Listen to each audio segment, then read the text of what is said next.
તો તમારું સ્વાગત છે આપણે બીજા બ્લોગમાં। જય દ્વારકાધીશ ને જય શ્રી રામ। સરસ મજાની ગુડ મોર્નિંગ થઈ ગઈ છે અને આપણે નાહી ધોઈને તૈયાર થઈ ગયા। હવે નિહાળ જાઉં ઘણી ને આજે આપણે જી વગરમાં સાયલેશન ફિટ કરી દીધું સાંજે। તો હવે આપણે આગળ નિહાળ જાઉં પછી નિહાળેથી આવી તો આપણે નિહાળેથી આવી ગયા ને કપડાં બદલાવી દીધા।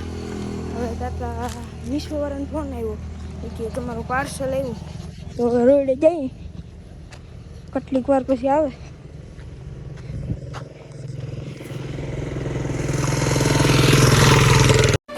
minutes later. તો ફાઇનલી 15-20 મિનિટ ઊભા પછી આ ડિલિવરી બોય આવે છે।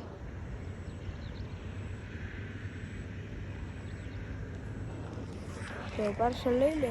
वो दे है ना जोड़ लगी। हाँ हाँ है हाँ।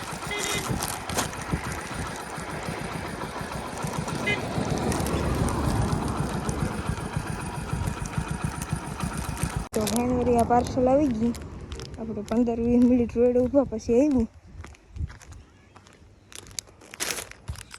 ઘરના 15-20 મિનિટ પહેલાં જ ફોન કરી દઈએ પછી આપણે રોડે ઊભી પછી આવે 15-20 મિનિટ। મિત્રો તમારે કોઈ ડુંગળીની જરૂર હોય ડુંગળી એટલે આપણી પાસે જો તમને દેખાડો આપણે પાસે ડુંગળીનો ફૂલ સ્ટોક જો વાહ।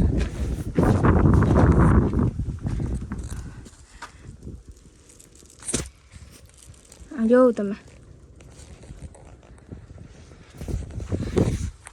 આટલા બચ્ચા હે આટલા આના સિવાયના બીજા તો વેચી નાખ્યા।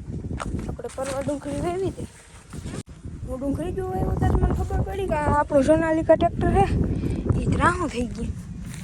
એક તો આનું બોનટ ખુલી ગયું ને બીજું જોતા અહીંયા ખબર થઈ ગયું। આ જો આનું વહેલું ટાયર છે આખું એ પીસકી ગયું હવે કંઈ કે ને ત્રાહું થઈ ગયું બધું જો આખું ત્રાહું થઈ ગયું।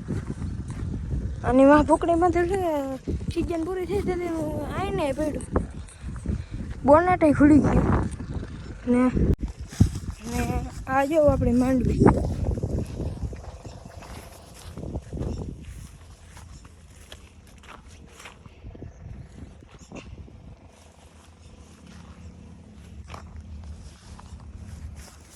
ગામડાની મોજી જ આ છે યાર।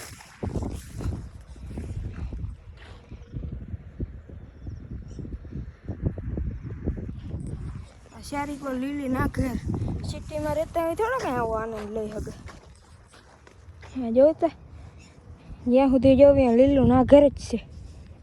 મિત્રો કાલે આપણે ઓલી જી વેગનમાં સાયલેશન ચડાવ્યું હતું એ ક્યાંથી આવ્યું હતું એ તમને બતાવું। અહીંયાથી આવ્યું હતું તમને પણ નથી ખબર પડતી આ વેલામાંથી સાયલેશન આવે नहीं। અરે પણ હરખું જોવા વેલા નથી આ હોન્ડા છે અહીંયા આ હે હોન્ડા પલ્સર।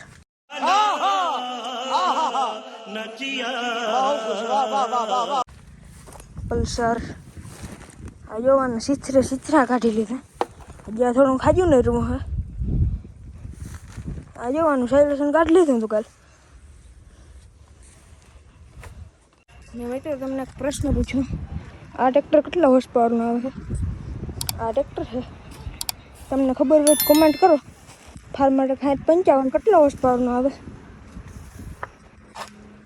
કોમેન્ટ કરીને જણાવજો। આપણી ઘેર નેવરા બેઠા હતા હવે વાડીએ જઈએ જોવા રોડ હવે જઈએ આપણે વાડીએ જોવા।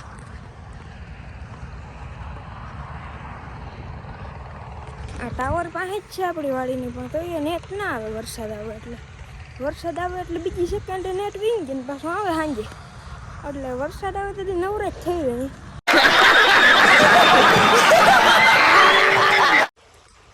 तो इधर बेहद खतरनाक जगह है आपको इधर चुनौतियों का सामना करना पड़ेगा धीरे धीरे चलना पड़ेगा वरना हेवार में लपट कर आप गिर जाओगे।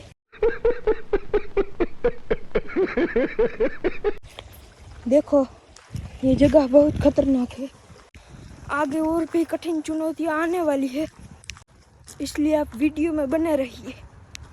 અહીંયા નકરા પાણા જ છે જો અહીંથી તો રસ્તો એવો બગડ્યો વરસાદ આવ્યો એ પછીનો આ કાદિયું નીકળે બારે ધોવાઈ ધોવાઈને રસ્તો. અહીંયા ડબલ નહીં તો ક્યાં સિંગલમાં હોન્ડા આખું અઘરું હોય એવું તો. આગળ તો હજી આથી વધારે આવીએ જોતા. આ જોવા તમને વિડીયોમાં એવું બધું નહીં દેખાતું પણ આમ સાચું કલા જો આ કવડું હે. જો આ આટલું ધોવાઈ ગયું અહીંયા ને આવડું હે. અહીંયાથી તો હોન્ડા કાઢવું એટલે આમ મોતનો ખેલ છે. પેલા માઉન્ટેન ડ્યુક પીવી પડે.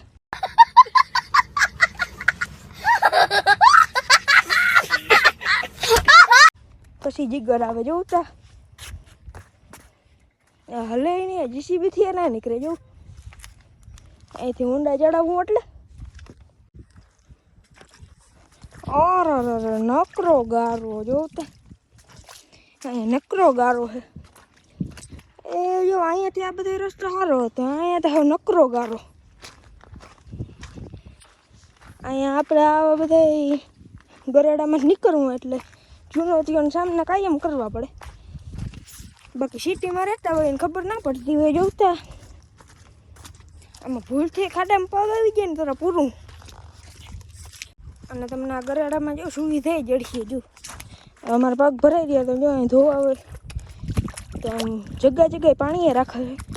ત્યાં તમારે આવી રીતના પગ ધોઈ લેવાના અને પછી આગળ વધવાનું. તો આમાં પાણા ભૂટકે એમાં એક ડગલું એમ વિચારીને હાલવાનું. બાકી ધડીંગ દેખીને ધંગ થઈ જોવા. હવે આગળ પાણી છે પગ ધોવા હોય તો કોઈને આમ પગ તો ધોવાની સુવિધા આપે જ ગરેડા વાળા. તો ફાઇનલી આપણે પૂરા 2 વર્ષ પછી આપણી વાડીએ પૂકી ગયા.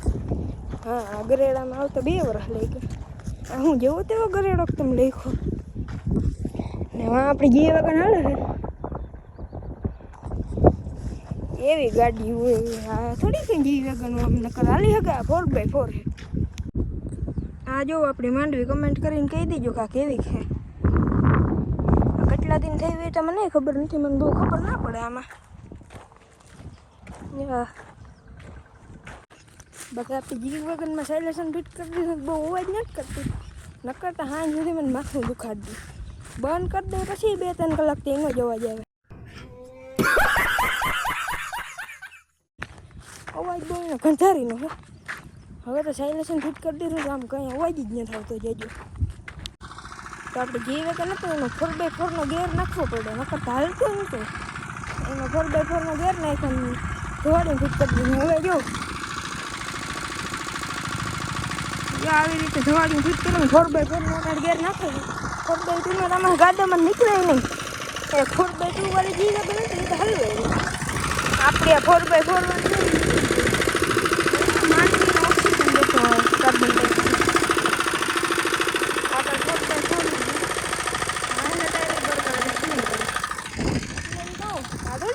જીવે તમે 4x4 સ્પેશિયલ એડિશન. વરસાદ મને નથી નીર આખી વાવે ભરાઈ ગઈ. અને એક ફતારથી ઉલ્લેસી નાખી હતી તો આ પાછી ભરાઈ ગઈ. એટલી વરસાદ બંધ થયો ત્યાં આમ કાંઠા વધી હતી. થોડુંક ઓછું થઈ ગયું. બાકી પાણી આખું વરસ ખૂટીએ. જો મિત્રો 7 વાગ્યા તો પાછો વરસાદ આવ્યો. વરસાદ હજી કોઈ થાકતો નથી. હજી કોઈ બહુ વેરહો વરસાદ. આ પાછો ચાલુ થઈ ગયો. આજે તો લગભગ માંડવીઓમાં પાણી પાવા નહીં પડે. વરસાદ કહે કે ખેડૂતો કહે કે હવે તમે આજે તો મદદ કરી લો આ સિઝનમાં. ત્યાં પાસે દેવા માંડો તો કેટલીક વાર આવે. તો આજનો આ વિડીયો અહીં પૂરો કરતા થાય. આજે અંધારું થઈ ગયું હવે. તો મળીએ બીજા એક વિડીયોમાં. Thank you.